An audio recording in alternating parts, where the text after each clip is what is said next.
Akuntansi, saya Rudianto yang telah memandu untuk mempelajari akuntansi selangkah demi selangkah, bagian demi bagian di dalam video-video tutorial sebelumnya. Kembali menemani untuk melangkah lebih jauh dalam mempelajari akuntansi. Di dalam video ke-25 ini, yang merupakan bagian dari rangkaian tutorial akuntansi dasar, kita telah masuk ke perusahaan manufaktur. Karena perusahaan manufaktur memiliki karakteristik yang berbeda dengan perusahaan jasa maupun perusahaan dagang, maka cara mencatat transaksi di perusahaan manufaktur juga tidak sepenuhnya sama. Keberadaan jenis biaya di dalam perusahaan manufaktur yang lebih beragam akan membentuk struktur biaya yang lebih rumit. Setelah sebelumnya kita belajar tentang struktur biaya di perusahaan manufaktur, di dalam video ini kita akan belajar cara mencatat transaksi dan informasi di perusahaan manufaktur. Supaya dapat memahami dengan baik cara mencatat transaksi dan informasi di perusahaan manufaktur, memperhatikan dengan sungguh video ini hingga selesai sangat penting. Perusahaan manufaktur adalah perusahaan yang mengolah bahan mentah menjadi barang yang siap digunakan. Posisi perusahaan manufaktur yang berada di antara produsen bahan mentah dengan konsumen yang memerlukan barang yang siap pakai, mengharuskan perusahaan manufaktur mengubah bahan mentah menjadi barang yang siap digunakan.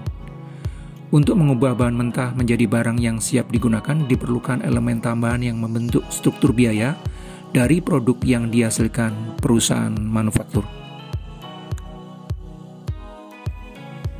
Di dalam video sebelumnya telah dijelaskan bahwa biaya di dalam perusahaan manufaktur dibagi dalam dua kelompok besar, yaitu biaya produksi dan biaya operasional. Biaya produksi terdiri dari biaya bahan baku langsung, biaya tenaga kerja langsung, dan biaya overhead yang terdiri dari biaya bahan penolong, biaya tenaga kerja penolong, dan biaya pabrikase lain. Sementara biaya operasional terdiri dari beban pemasaran dan beban administrasi dan umum.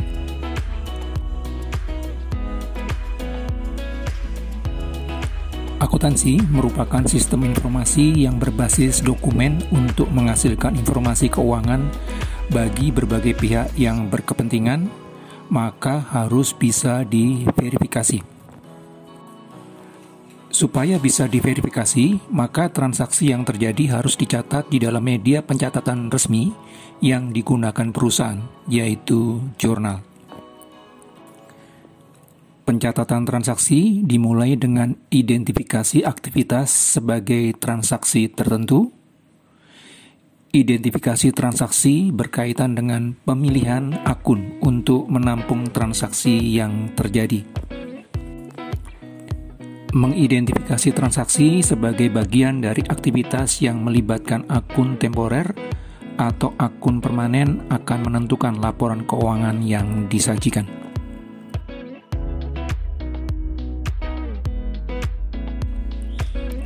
Sebagaimana telah dibahas di dalam video sebelumnya, di dalam perusahaan manufaktur terdapat 3 jenis biaya yang membentuk suatu produk, yaitu biaya bahan baku langsung, biaya tenaga kerja langsung, dan biaya overhead. Sedangkan persediaan di dalam perusahaan manufaktur terdiri dari persediaan bahan baku, persediaan barang dalam proses, dan persediaan barang jadi. Barang jadi adalah bahan baku yang telah diproses untuk menjadi barang yang siap digunakan. Di dalam barang jadi terdapat 3 elemen biaya, yaitu bahan baku, tenaga kerja langsung, dan overhead. Ketiga elemen biaya tersebut sudah terkandung 100% di dalam barang jadi. Sedangkan bahan baku langsung yang telah diproses tetapi sampai akhir periode akuntansi belum selesai menjadi barang yang siap digunakan disebut barang dalam proses. Di dalam barang dalam proses terkandung elemen biaya bahan baku langsung, tenaga kerja langsung, dan overhead, tetapi masih terdapat yang belum 100% di dalam barang tersebut. Memahami elemen yang membentuk suatu produk akan berpengaruh sekali terhadap kemampuan untuk melakukan pencatatan di dalam perusahaan manufaktur. Ilustrasi berikut ini diharapkan bisa memperjelas pemahaman tentang cara mencatat transaksi di dalam perusahaan manufaktur.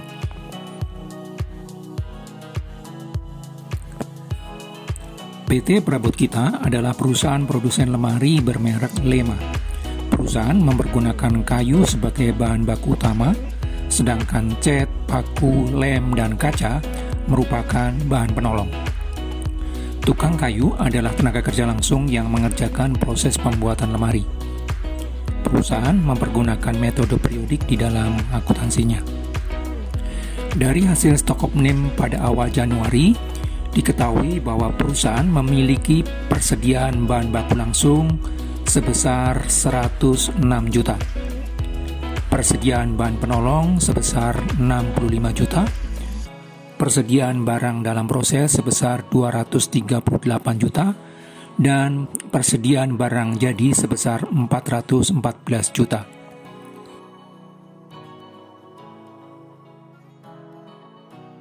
PT Perabot Kita membeli sejumlah kayu yang menjadi bahan utama dari produk perusahaan senilai 200 juta dan bahan penolong sebesar 90 juta secara kredit. Atas transaksi pembelian ini, jurnal yang perlu dibuat adalah dengan mendebet akun pembelian bahan baku langsung sebesar 200 juta, mendebet akun pembelian bahan penolong sebesar 90 juta, dan mengkredit akun hutang usaha sebesar 290 juta. PT Perabot Kita membayar upah para tukang kayu yang merupakan tenaga kerja langsung perusahaan sebesar 144 juta secara tunai. Atas transaksi ini, jurnal yang perlu dibuat adalah dengan mendebet akun biaya tenaga kerja langsung sebesar 144 juta dan mengkredit akun kas sebesar jumlah yang sama.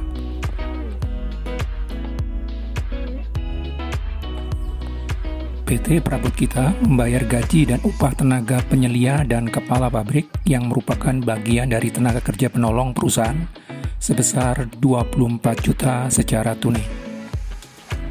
Atas transaksi ini, jurnal yang perlu dibuat adalah dengan mendebet akun biaya tenaga kerja penolong sebesar 24 juta dan mengkredit akun kas sebesar jumlah yang sama. PT Perabot Kita membayar secara tunai berbagai biaya pabrikase lain, yaitu biaya perawatan sebesar 24 juta dan biaya bahan bakar mesin sebesar 28 juta. Atas transaksi ini, jurnal yang perlu dibuat adalah dengan mendebet akun biaya pabrikase lain perawatan sebesar 24 juta, mendebet akun biaya pabrikase lain bahan bakar sebesar 28 juta, dan mengkredit akun kas sebesar 52 juta.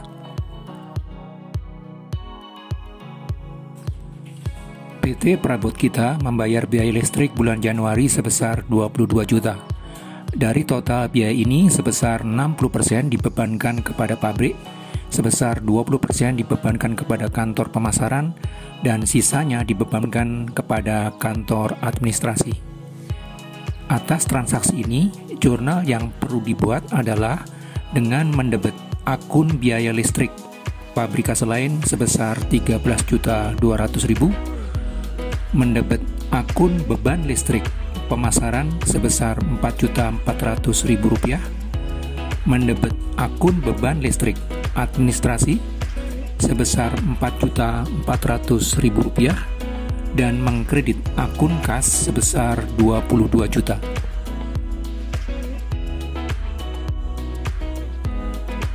PT Perabot Kita membayar gaji satpam bulan Januari sebesar 36 juta. Dari total gaji tersebut, sebanyak 16 juta dibebankan ke pabrik dan sisanya dibebankan secara merata kepada kantor administrasi dan kantor pemasaran. Atas transaksi ini, jurnal yang perlu dibuat adalah dengan mendebet akun gaji pegawai overhead sebesar 16 juta, mendebet akun gaji pegawai pemasaran sebesar 10 juta, mendebet akun gaji pegawai administrasi sebesar 10 juta, dan mengkredit akun kas sebesar 36 juta.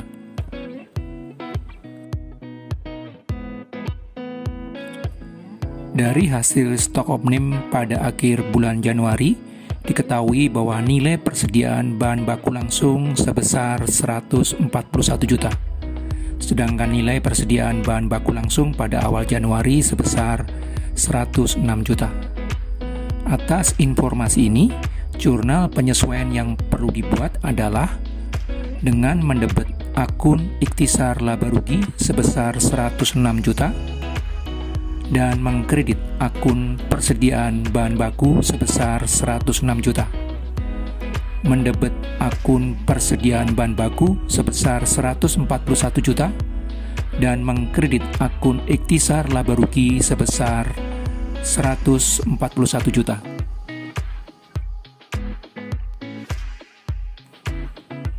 Dari hasil stok opname pada akhir bulan Januari, diketahui nilai persediaan bahan penolong sebesar 92 juta, sedangkan nilai persediaan bahan penolong pada awal Januari sebesar 65 juta. Atas informasi ini, jurnal penyesuaian yang perlu dibuat adalah dengan mendebet akun ikhtisar laba rugi sebesar 65 juta, mengkredit akun persediaan bahan penolong sebesar 65 juta, dan mendebet akun persediaan bahan penolong sebesar 92 juta, mengkredit akun ikhtisar laba rugi sebesar 92 juta.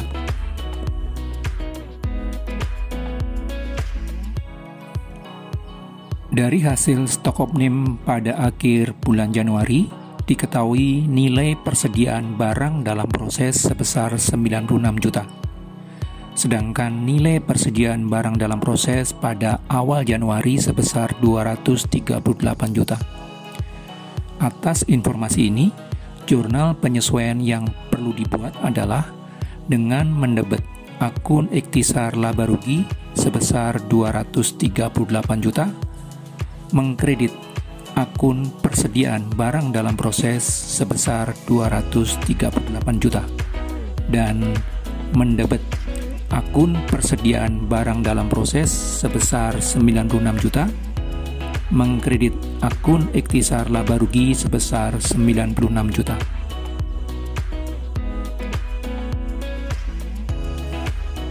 Dari hasil stok opname pada akhir bulan Januari, diketahui nilai persediaan barang jadi sebesar 366 juta. Sedangkan nilai persediaan barang jadi pada awal Januari sebesar 414 juta.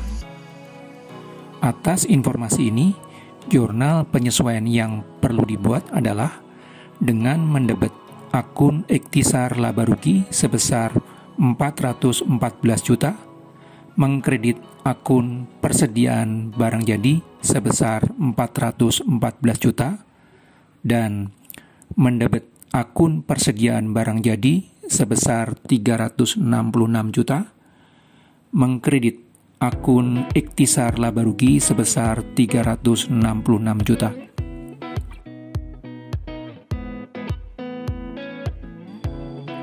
Jika mendapatkan manfaat dari video tutorial ini dan ingin terus bertumbuh di dalam pemahaman akuntansi, silakan tekan tombol like, subscribe, dan loncengnya supaya mendapatkan pemberitahuan jika dikeluarkan video berikutnya.